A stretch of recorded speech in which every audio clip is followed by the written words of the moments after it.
자, 오늘 누가복음 12장 35절 48절 항상 깨어있어 예수님을 기다릴 수 있는 자는 사람은 누구인가? 한 번 정도 들어보신 아마 조크입니다. 목사님과 총알 택시 기사가 죽었는데 예상과는 다르게 목사님은 지옥에 갔고 총알 택시 기사는 천국에 갔다고 그래요. 그 이유가 목사님은 평생 동안 자기 교회 성도들을 깨어있게 하지 못하고 설교 시간에 졸리게 했었고, 그에 반해서 총알 택시 기사는 승객들을 항상 깨어서 기도하게 만들었기 때문에 천국에 갔다는 조크가 있어요. 여러분들도 저를 지옥에 보내지 않으려고 원하시면은 설교 시간에 조심하면 안 돼요. 여러분들 조심하면은 저는 깨어있지 못하게 했기 때문에 제가 지옥에 갈 수 있는 그런 상황이 벌어질 수도 있어요. 하여튼 오늘 예수님께서 항상 깨어있으라고 말씀을 하고 계세요. 누가복음 12장 35절에서 38절까지 허리에 띠를 띠고 등불을 켜고 서 있으라. 너희는 마치 그 주인이 혼인집에서 돌아와 문을 두드리면 곧 열어주려고 기다리는 사람과 같이 되라. 주인이 와서 깨어있는 것을 보면 그 종들은 복이 있으리로다. 내가 진실로 너희에게 이르노니 주인이 띠를 띠고 그 종들을 자리에 앉히고 나와 수용들이라. 주인이 혹 2경이나 혹 3경에 이르러서도 종들을 그같이 하고 있는 것을 보면 그 종들은 복이 있으리로다. 자, 예수님의 재림을 어떻게 우리가 깨어서 예수님의 재림을 기다리는가에 대한 말씀이에요. 2경이나 3경은 약간 성경의 해석의 차이가 있지만 보통은 저녁 9시부터 새벽 6시까지 한밤중에도 자지 않고 깨어서 항상 주님을 기다릴 때 주님께서 오셔서 그런 사람들을 친히 대접을 하신다고 지금 말씀을 하고 계시는 거예요. 밤새는 것도 하루 이틀이지 우리가 하루 이틀은 밤을 샐 수 있잖아요. 근데 매일 밤샐 수 있습니까? 군대에서 우리 야간 근무를 하다 보면은 저는 매일 한 2시간 정도 야간 근무를 섰던 기억이 나는데 그 졸음을 쫓을 수가 없어요. 꾸벅꾸벅 졸 수밖에 없어요. 얼마나 졸리는지.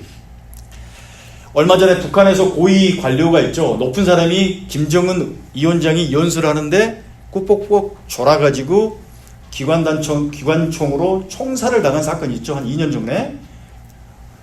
그 연세 드신 고위 관료도 졸고 싶었겠어요?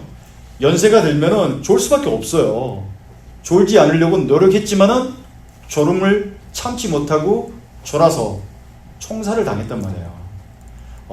제가 지난주 하와이에 갔다가 비행기 고장으로 인해서 새벽 한 11시까지 공항에서 비행기를 기다리고 있는데 11시면은 여기 새벽 2시가 되죠. 졸려서 도저히 참을 수가 없어요. 졸려서. 고문 중에서 가장 큰 고문이 무엇인지 아세요, 여러분들? 잠 재우지 않는 고문이에요. 100% 다 불어버려요. 잠 재우지 않아 버리면. 여러분들 잠을 재우지 않으면 거의 다 미쳐버린다고요. 그러니까 다 불어버려요. 때리는 것은 참을 수 있는데 잠 재우지 않는 고문처럼 가장 심한 고문이 없는데 오늘 예수님은 항상 깨워서 예수님의 재림을 기다리라고 지금 이야기하시는 거예요. 기다리지 않으면 매 맞는다는 거예요. 지금 오늘 이 말씀 구절이 누가복음 12장 39절 40절에 보면은 우리 같이 한번 읽어볼까요? 자, 시작. 너희도 아는 바니 집 주인이 만일 도둑이 어느 때에 이를 줄 알았더라면 그 집을 뚫지 못하게 하였으리라. 그러므로 너희도 준비하고 있으라. 생각하지 않은 때에 인자가 오리라. 자, 예수님 당시 팔레스타인 집은 흙으로 지어졌기 때문에 간혹 도둑들이 집의 벽을 뚫어가지고 집에 들어와서 물건을 훔쳤다고 그래요. 근데 이제 이렇듯 도둑이 오는 것을 예상하고 있다면 도둑들은 절대로 집을 뚫지 못하는 것처럼 너희들도 항상 깨어서 예수님의 재림을 지금 기다리라고 지금 이야기하시는 거예요. 만약에 예수님이 언제 오시는지 우리가 알 수만 있다면 우리는 그때를 준비하고 기다릴 수 있는데 여러분도 아시다시피 그때를 우리는 알지 못하죠.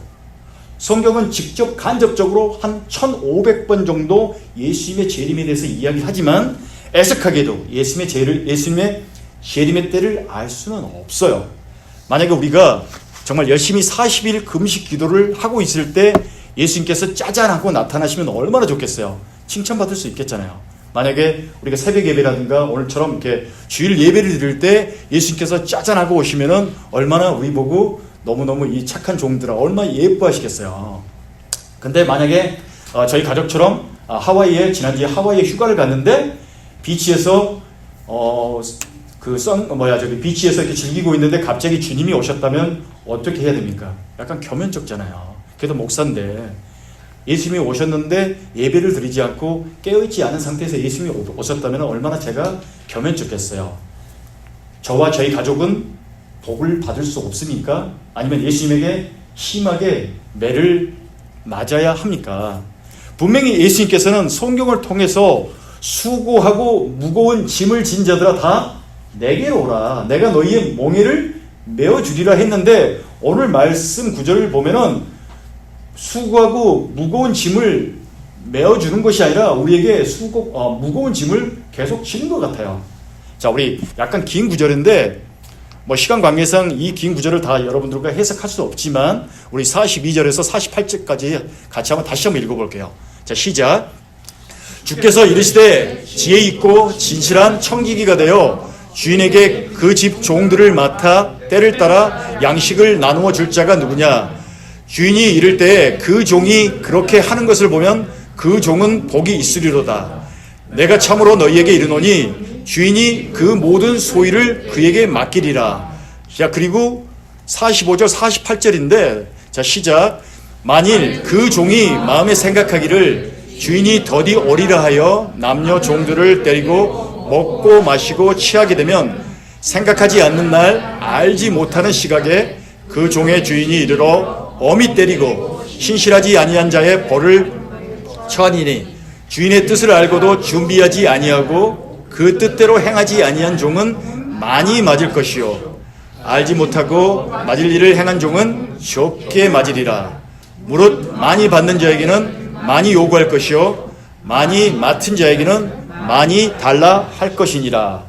자, 42절과 44절은 주인을 신실하게 기다리는 어떤 청지기는 복을 받을 것이요 45절과 48절 주인을 신실하게 기다리지 못하는 자는 복을 받지 못하고 또한 주인이 돌아와서 그런 자들을 심하게 매를 때릴 것이라고 지금 말씀하고 있어요. 약간 당혹스러운 예수님의 말씀이에요. 심하게 매를 가하겠다. 예수님이 오셔가지고 여러분들에게 심하게 매를 때린대요.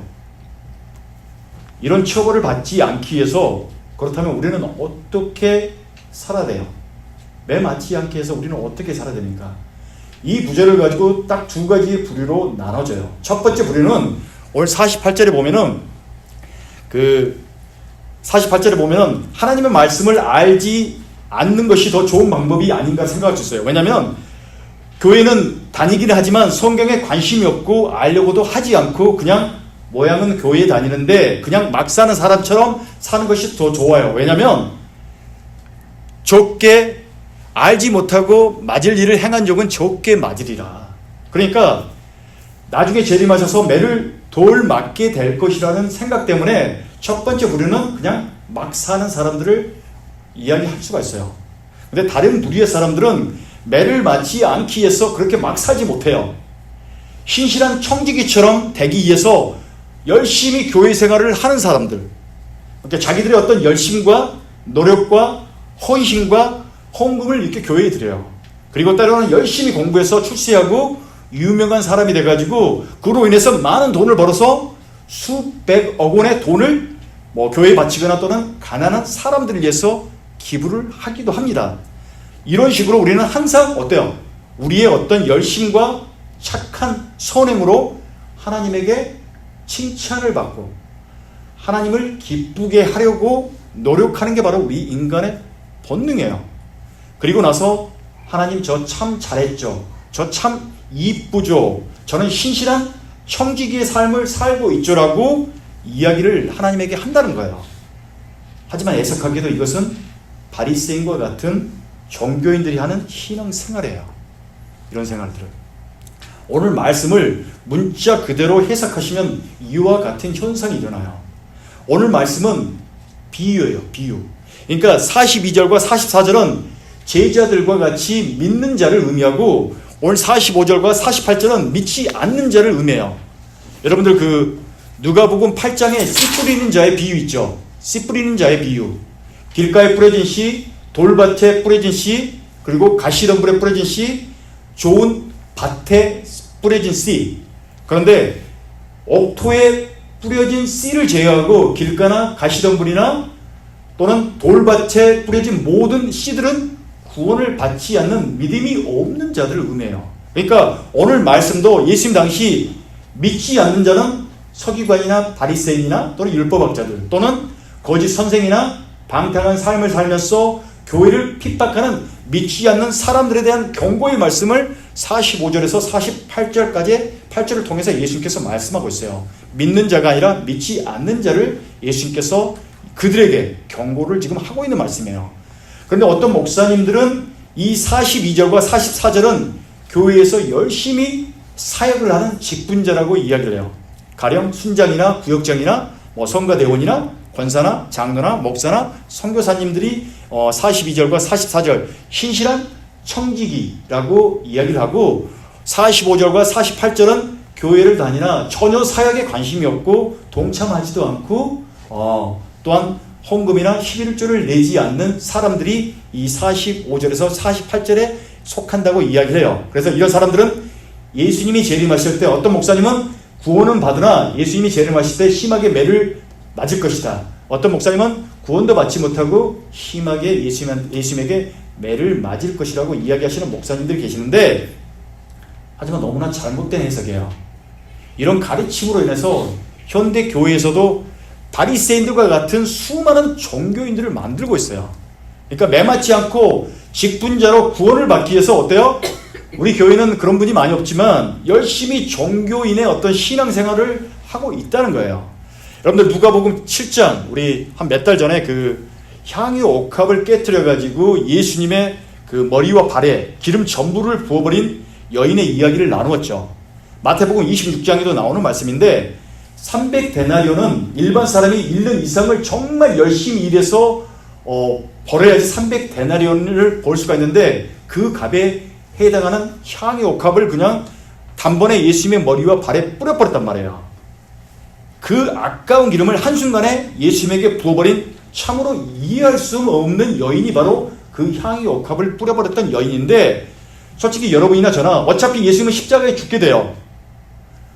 십자가에 죽을 예수님에게 뿌리는 것보다도 가난한 사람들을 위해서 사용하는 것이 훨씬 더 좋은 또 성경에 나오는 섬김의 방법이 아니라 여러분 생각하지 않아요? 예수님도 그것을 그렇게 사용하기를 원하지 않았을까 생각하는데 마태복음 26장 13절에 보시면은 예수님께서 이렇게 말씀하세요. 자, 같이 한번 읽어볼까요? 자, 시작. 내가 진실로 너희에게 이르노니 온 천하에 어디서든지 이 복음이 전파되는 곳에 이 여자가 행한 일도 말하며 그를 기억하리라 하시니라. 복음이 전파되는 곳마다 이 여인이 행했던 일을 기억하라 하시는데 여러분들 무슨 의미예요? 여러분들 참된 복음의 전파는 뭐예요? 예수님이 우리의 죄를 위해서 십자가에 죽으시고 부활하시고 곧 재림하셔서 그리고 그런 예수님을 우리가 우리의 구원자로 믿을 때 우리에게 영원한 생명의 안식이 주어지잖아요. 그게 참된 복음의 전파인데 오늘 예수님께서 이 말씀을 하신 거예요. 여러분들 목사님들이 항상 복음 전파할 때 이 향유 옥합을 뿌렸던 여인의 이야기를 하십니까? 아니잖아요. 근데 왜 예수님은 이런 말씀을 하셨을까? 여인이 한 일은 이 값비싼 향유 옥합을 예수님에게 드렸기 때문이 아니에요. 만약에 이 여인이 그것을 팔아가지고 저희들이 생각했던 것처럼 가난한 사람이나 또는 미자립 교회들을 도와주었다면 사람들은 누구를 칭찬하겠습니까? 예수님을 칭찬하겠습니까? 이 여인을 칭찬할 것 같습니까? 사람들은 이 여인을 칭찬해요. 이 여인이 높아진단 말이에요. 예수님은 없어요, 거기에는.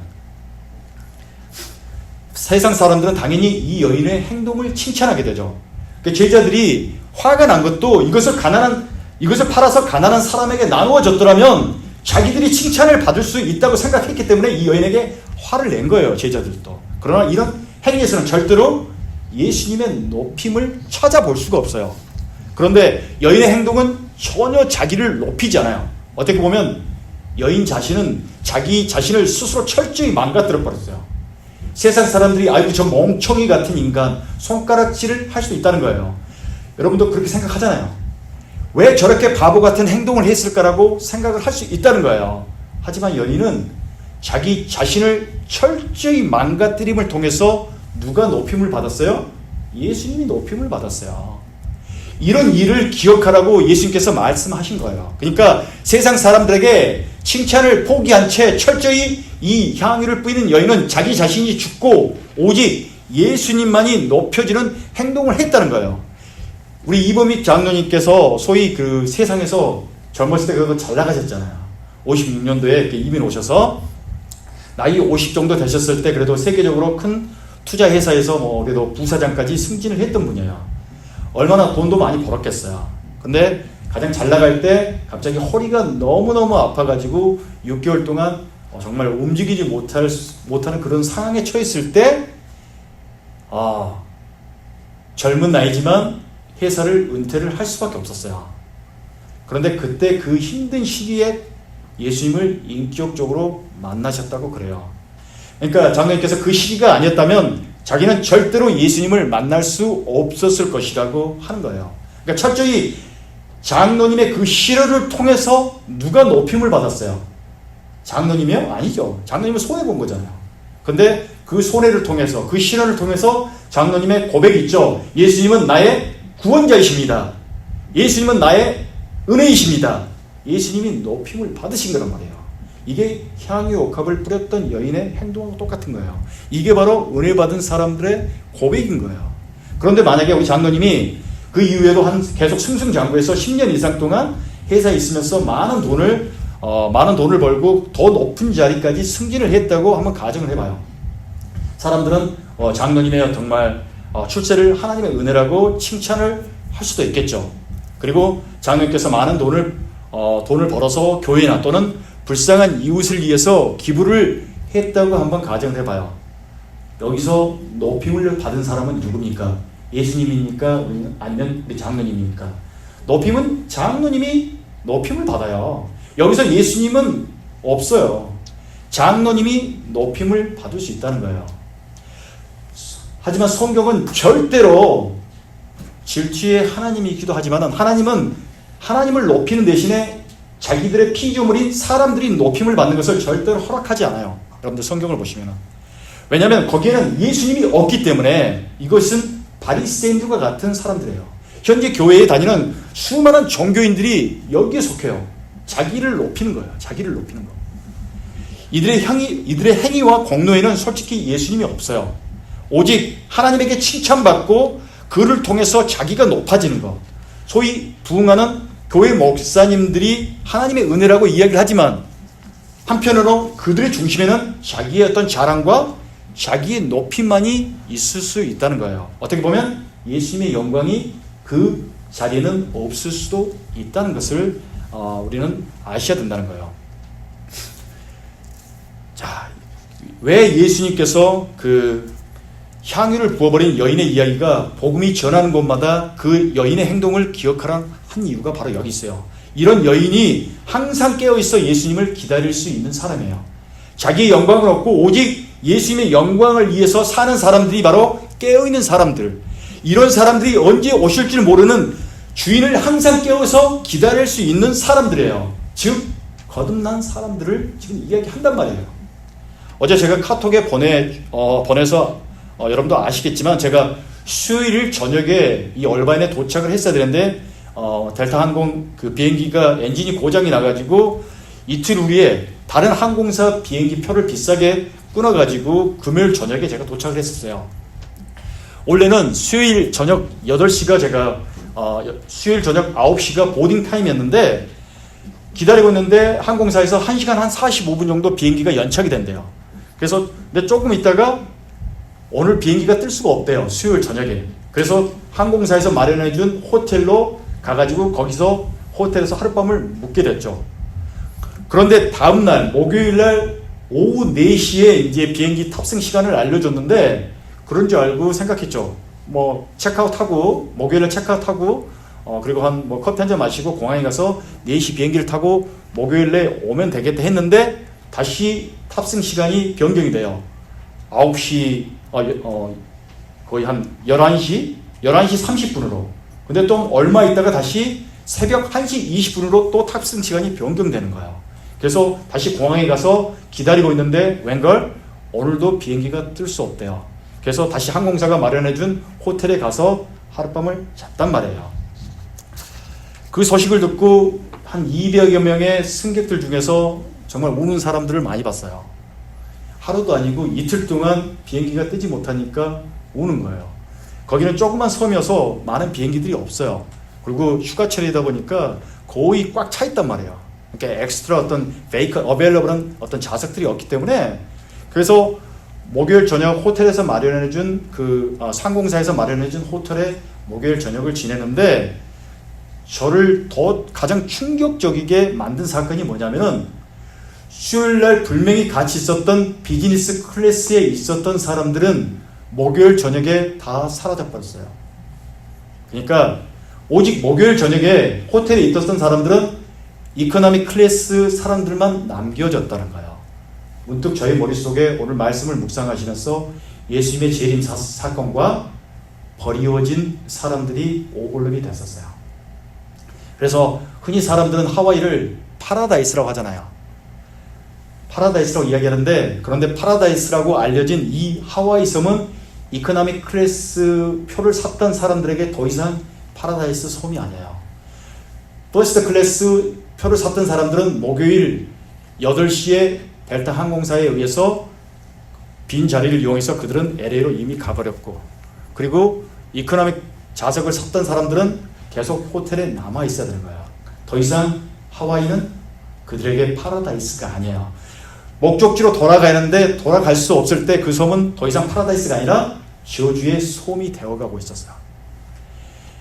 약간 예수님의 재림에 대한 적절한 예는 아니지만 비즈니스 클래스에 있었던 사람들은 다음날 저희가 알지 못하는 순간에 다 사라져버렸단 말이에요.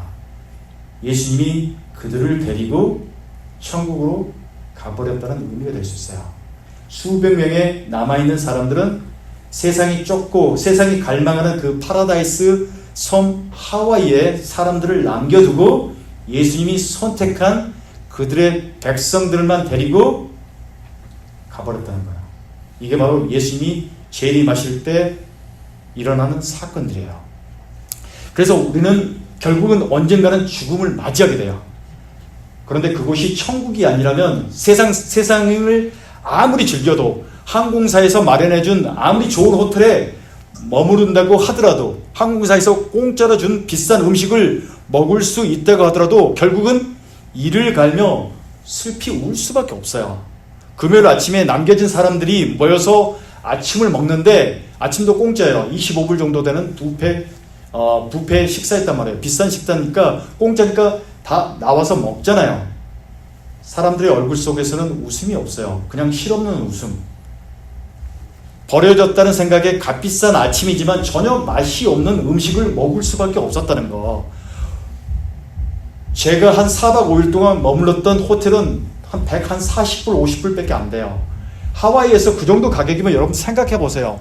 에어컨 소리가 너무 커가지고 잠을 잘 수가 없었어요. 그래서 제가 컴플레인 했었어요. 우리 아내랑 애들한테. 어떻게 이런 호텔을 예약할 수 있냐. 그러니까 저희 큰애가 아빠 목사가 그런 말 하면 안 되지. 목사가 왜 그렇게 컴플레인해. 그러고 아빠는 목사니까 그렇게 컴플레인하면 안 되는 거야. 이러고 또 좋은 시설이라 생각하고 감사함을 해야지. 맞는데 130불짜리 호텔이면 얼마나 안 좋겠어요. 에어컨 소리 때문에 잠을 잘 수가 없었단 말이에요. 그런데 그 이후에 수요일에 목요일에 델타 항공사에서 마련해준 호텔의 등급은 정말 특급 호텔이었어요. 너무 좋아요. 에어컨 소리가 나지가 않아요. 호텔의 등급이 계속 올라간단 말이에요. 그런데도 그럼에도 불구하고 그 호텔은 더 이상 저희들에게 안식처가 되지 않아요. 여러분들 실컷 사람을 고문해 놓고 좋은 음식을 먹여준다고 한들 여러분들 그 음식이 맛있겠습니까? 실컷 잠 재우지 않고 고문시켜 놓고 맛있는 스테이크 여러분들께 준다고 한들 여러분들 스테이크 맛있게 먹겠습니까? 아니에요. 누가복음 15장에 여러분들 잘 아시는 내용인데 잃어버린 양의 비유가 나와요. 대부분의 교회 다니는 사람들은 예수님이 99마리의 양들과 함께 한 마리의 잃어버린 양도 포기하지 않고 찾으신다고 목사님들에 의해서 가르쳐 왔고 그렇게 우리는 배워왔어요. 그래서 예수님은 우리를 절대로 포기하지 않고 한 마리의 양을 찾아서 헤매듯이 우리를 끝까지 찾으신다고 일을 하고 계시는데 그것은 사실이 아니에요. 예수님께서 99마리의 양들을 어디에 두신지 아십니까? 들에 남겨두고 한 마리의 양을 찾아가지고 어디로 가신 줄 아세요? 99마리가 있는 그 들에 가신 것이 아니라 한 마리의 잃어버린 양을 찾아가지고 자기 집 천국으로 가셨다는 거예요. 총 100마리의 양들이 함께 예수님의 집으로 간 것이 아니라 99마리를 들에 남겨두고 한 마리의 양, 예수님의 자녀, 구원받은 하나님의 자녀인 그 한 마리만을 찾아가지고 예수님께서 천국으로 가셨다는 것을 여러분들이 아셔야 돼요. 100마리가 아니에요. 하나님은 사랑이세요. 사랑의 하나님이에요. 또한 공의의 하나님이란 말이에요. 아담 이후로 우리는 예수님의 은혜가 아니면 결국 죽을 수밖에 없어요. 심판대에 설 수밖에 없는 운명에 처해요. 그러니까 예수님의 은혜가 아니면 우리도 99마리 양들처럼 들판에 버려질 수밖에 없어요. 파라다이스 섬 하와이에 버려질 수밖에 없는 운명에 처할 수 있어요. 그를 통해서 이를 갈며 슬피 울 수 있어요.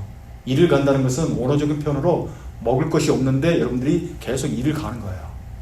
슬피 울면서 세상 사람들이 생각하는 그 파라다이스 섬에 홀로 남겨질 수밖에 없다는 거예요.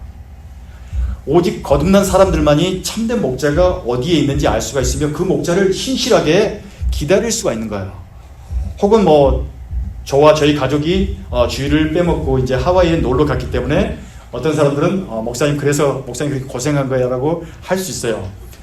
예전에 세월호 사건 때 주의를 지키지 않고 제주도로 여행을 갔기 때문에 하나님께서 벌 주셔가지고 세월호 사건이 일어났다라고 이야기했던 목사님들도 있잖아요. 그런데 이런 논리가 대부분 교회의 그런 가르침이에요. 암암리에. 직접적으로 이야기를 하지 않지만 그러지 않으면 당신들 벌받아. 그런 논리가 교회의 논리란 말이에요. 그래서 놀러 가지 말고 오늘 말씀처럼 항상 깨어서 기다리라고 했듯이 교회에서 열심히 봉사하고 교회에서 열심히 예배하고 교회를 위해서 헌신한 사람을 예수님이 칭찬을 해주신다고 이야기를 하면서 더욱더 열심히 있는 크리스찬이 되어야 한다고 말씀하시는 목사님들이 많단 말이에요. 마치 이렇게 하지 않으면 하나님이 벌을 준다고 가르치고 있어요. 심하게 매질을 한다고 가르치고 있어요. 그러니까 뭐냐면 하나님을 완전히 무슨 깡패와 같은 불황자와 같은 무서운 존재로 지금 하나님을 만들고 있어요. 그래서 무서우니까 매질을 당하지 않기 위해서 교회에 다니는 사람들이 참된 하나님의 구원의 은혜의 의미를 깨닫지 못한 채, 가장 무서운 거예요. 참된 하나님의 구원의 의미를 깨닫지 못한 채 자기 자신의 열심으로, 무서우니까 겁나니까 자기 자신의 열심으로 종교인이 되어가고 있다는 거예요. 수많은 종교인들이 있다는 것을 여러분들 아셔야 돼요. 제가 지난 일주일 동안 하와이에 머물러 있는 동안 가장 기억에 남는 사건은 비행기 연착 사건이 아니에요. 가장 제가 은혜를 받은 사건이 있었는데, 제가 토요일 아침에 도착해서 일요일 예배를 드리기 위해서 한국 교회를 한번 찾아봤어요. 근데 10년 정도 된 이렇게 사이트여가지고 전화를 해봤는데도 전화를 받지 않아요. 그래서 교회가 전화번호가 옮길 수도 있고 아니면 교회가 어떻게 없어질 수도 사라질 수도 있는데, 그래서 일요일 아침에 부랴부랴 미국 교회에 가서 예배를 드렸어요. 제가 사이즈는 크지만 대부분의 그 미국 교회가 그러듯이 많은 교인이 있지 않았고 한 어린아이를 포함해서 한 30명 정도, 저희 교인보다 약간 좀 더 많은 수를 가지고 있는 그런 또 성도도 있는 교회였는데, 그렇게 큰 기대를 하지 않았고, 그리고 제가 또 명색이 목사잖아요. 목사가 하와이에 가서 예배를 드려야 되잖아요. 그건 예배를 드리지 않으면은 다른 성도들이 시험에 들잖아요. 그래서 약간의 의무감으로 그런 마음으로 예배에 참석을 했단 말이에요. 목사님께서 한 50분 정도 설교를 했던 것 같아요. 예배가 끝나고 나서 제가 제 아내하고 저희 두 딸들에게 오늘 예배 어땠으라고 물어봤을 때, 저희 아내도 마찬가지지만 저희 애들이 아빠가 지난 몇 달 동안 했던 설교 내용과 거의 똑같았다고 이야기를 했었어요. 그러니까 한국말로 들었던 것을 이곳 하와이에 와서 영어로 미국 목사님께서 다시 말씀하신 것 같다고 이야기를 하더라고요. 그러니까 목사님이 말씀하시면서 그 이야기는 누구나 불편하고 듣고 싶지 않는 말씀이지만 꼭 들어야 한다고 하시면서 거듭난 사람들의 특징, 세리와 바리새인의 기도 차이, 어린아이의 어떤 그 기도, 우리가 교회를 가는 이유, 복받기 위해서 가는 것인가, 우리가 정말 하나님의 은혜로 구원받은 하나님의 자녀가 되기 위해서 가는 것인가, 거듭난 사람들의 특징에 대해서 말씀을 하셨어요. 땀을 뻘뻘 흘리면서 한편으로 성도들에게 미안해하면서도 하나님의 말씀을 담대히 전하셨어요. 제가 그 교회 예배를 통해서 가장 큰 힐링을 받았어요. 저는 일주일 동안 하와이에서 가장 큰 기억은 그 예배에 참석해서 가장 큰 힐링을 받았다는 그 사건이에요. 어떻게 이곳 하와이에서 그 조그만 교회에서, 그것도 미국 목사님이 저와 같은 말씀을 전할 수 있을까? 비록 저희 교회와 같이 작은 교회지만 성령 하나님의 시선이 머무르는 교회들이 있구나. 아직도 엘리야 이외에 7,000명의 렘넌트, 남은 자들이 있구나. 아직도 예수님은 한 명의 정말 잃어버린 양을 찾고 계시는구나. 제가 그 예배를 통해서 정말 너무너무 많은 은혜를 받았고 하나님이 저에게 큰 힐링을 주셨어요. 저도 여러분들에게 몇 달 동안 계속 거듭나라, 거듭나라, 거듭나지 않으면 여러분들 지옥 간다. 싫잖아요. 저도 이런 이야기 하는 거 싫고 여러분들도 그런 이야기 듣는 거 싫지만은 또 이 하와이에서 예배를 통해서 하나님께서 또 저에게 또 이렇게 힘을 주셨어요. 힘을 주셨단 말이에요. 가장 큰 힐링은 바로 그 예배가 아니었나 싶은데, 목사님의 마지막 성경 구절이 뭐였냐면은 고린도후서 13장 5절 말씀이에요. 우리 같이 한번 읽어보죠. 자, 시작. 너희는 믿음 안에 있는가? 너희 자신을 시험하고 너희 자신을 학증하라. 예수 그리스도께서 너희 안에 계신 줄을 너희가 스스로 알지 못하느냐? 그렇지 않으면 너희는 버림받은 자니라. 그 목사님의 마지막 성경 구절 말씀이 이 구절 말씀이에요. 여러분 안에 예수님이 계신 줄을 스스로 깨닫지 못한다면 여러분은 절대로 깨어 있어서 주님을 기다릴 수가 없어요. 왜냐하면 버림받은 자니까. 세상에서 주는 쾌락과 기쁨과 풍요와 안락에 우리가 행복해 할 수 있지만 우리가 생각하는 그 파라다이스의 세상은 결코 영원한 파라다이스가 될 수가 없다는 거예요. 아무리 좋은 음식과 아무리 좋은 호텔도 결국에는 영원하지 못하고 영원토록 만족시켜 줄 수가 없다는 거예요. 결국 남는 것은 이를 갈며 슬피 울 수밖에 없다는 거예요. 거듭난 사람만이 예수님을 항상 깨어서 기다릴 수가 있어요. 왜냐하면 그 이유는 거듭난 사람들의 영에는 성령 하나님이 함께 하기 때문에 항상 깨어서 예수님과 동행할 수가 있는 거예요. 그래서 우리는 예수님을 항상 깨어서 기다릴 수가 있는 거예요. 그런데 거듭난 영이 없는 사람들은 그렇게 할 수가 없어요. 여러분들 이틀 동안 밤새울 수 없단 말이에요. 깨어서 기다릴 수가 없어요.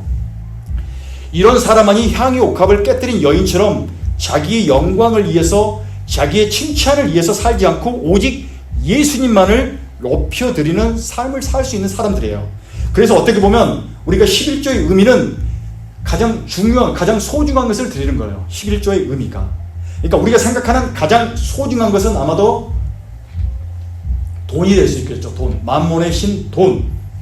그래서 우리가 11조나 헌금을 한다는 것은 우리가 가장 소중하게 생각하는 것도 한낱 배설물처럼 누구를 위해서? 예수님을 위해서 버릴 수 있다는 것. 그런 어떤 믿음의 결단이 바로 우리가 헌금을 하는 거예요. 헌금을. 왜냐하면 너무나 소중하잖아요.